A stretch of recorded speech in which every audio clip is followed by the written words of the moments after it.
Lorry സമരത്തെ തുടർന്ന് ശുചിമുറി മാലിന്യ നീക്കം നിലച്ചതോടെ ആലപ്പുഴയിലെ ഹോട്ടലുകളുടെയും റിസോർട്ടുകളുടെയും പ്രവർത്തനം പ്രതിസന്ധിയിൽ. മാലിന്യ നീക്കം നിന്നതോടെ ജില്ലയിലെ നിരവധി ഹോട്ടലുകൾ അടച്ചു. സമരം തുടർന്നാൽ ഇനിയും കൂടുതൽ ഹോട്ടലുകൾ അടയ്ക്കേണ്ടിവരും.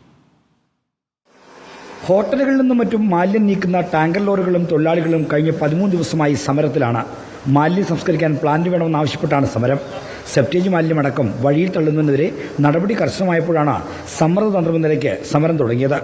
ആശുപത്രികളിലും സ്ഥാപനങ്ങളിലും പ്ലാന്റ് ഉണ്ടെന്നതല്ലാതെ പ്രത്യേകമായൊരു സംസ്കരണ പ്ലാന്റ് ജില്ലയിലില്ല. സ്ഥാപനങ്ങളിലെ പ്ലാന്റ് ഉപയോഗിക്കാൻ അനുമതി നൽകിയെങ്കിലും എന്നു മുതൽ തുടങ്ങാമെന്നതിൽ വ്യക്തതയുമില്ല. ഇപ്പോൾ ഉള്ള 4 പ്ലാന്റുകൾ തുറന്നു തരികയും ചേർത്തല മുനിസിപ്പാലിറ്റിയുടെ കീഴിലെ അമൃത് പദ്ധതിയിൽ ഉൾപ്പെടുത്തി 5,92,00,000 രൂപ അനുവദിച്ചിട്ടുണ്ട്.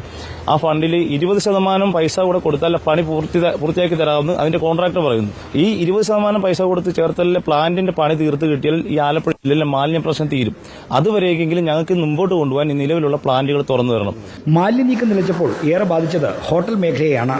ശുചിമുറി തുറക്കാൻ കഴിയുന്നില്ല. ശുചിമുറി ഇല്ലാതെ ദേശീയപാതയോരത്തെ ഹോട്ടലുകൾ തുറന്നാലും ആളുകൾ കയറില്ല. അതോടെ ഹോട്ടലുകൾ അടച്ചിടുകയല്ലാതെ മറ്റു മാർഗമില്ലാതായി. സമരം എന്ന് ഒത്തുതീർപ്പാവുന്നു അതുവരെ അടച്ചിടാനാണ് ഇവിടുത്തെ മാനേജ്മെന്റ് തീരുമാനിച്ചിരിക്കുന്നത്.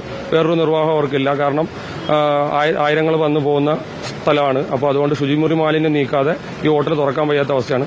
50ഓളം സ്റ്റാഫുകൾ ഇവിടെ പ്രവർത്തിക്കുന്നുണ്ട്. എല്ലാവരും പ്രതിസന്ധിയിലാണ്. മാലിന്യ നീക്കം പ്രതിസന്ധിയിലായതോടെ സ്വന്തം നിലയിൽ പ്ലാന്റ് സ്ഥാപിക്കാൻ ഹോട്ടലുമുള്ള സംഘടനകൾ ശ്രമം തുടങ്ങുകയാണ്.